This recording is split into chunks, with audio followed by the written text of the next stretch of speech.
Munjora qanday ozdiradi? Unda videoni oxirigacha ko'ring. Munjorani 2,5 dozadan 7,5 dozagacha dozirovkalari bor. Buni har bitta organizmdan kelib chiqqan holda, ya'ni organizmning reaksiyasidan kelib chiqqan holda haftalar davomida biz dozasini aniq tanlaymiz. Ya'ni bu degani birinchi hafta 2,5 dozirovka 100% odamda 2,5 dan boshlaymiz. Bu eng kam dozirovka organizmga bosim bo'lmasligi uchun. Munjora o'zi asli qadamma-qadam 7,5 dozirovka. Bu har bitta odamda 100% odamda birdan kelganda 5 yoki 7 urish bu xato. Bu organizm uchun bosim hisoblanadi.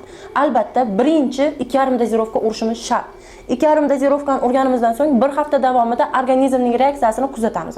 Agarda organizm buni yaxshi qabul qilsa, bu degani ich ketish, beldagi qattiq og'riqlar, yotib qolish holatlari kuzatilmasagina keyingi hafta davom ettirsak bo'ladi.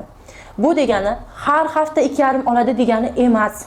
Birinchi hafta 2,5 doza, keyingi hafta 3,5 va zina tepaga chiqishimiz shart. Bu 2,5, 3,5 dozalar organizm uchun asosan moslashish hisoblanadi.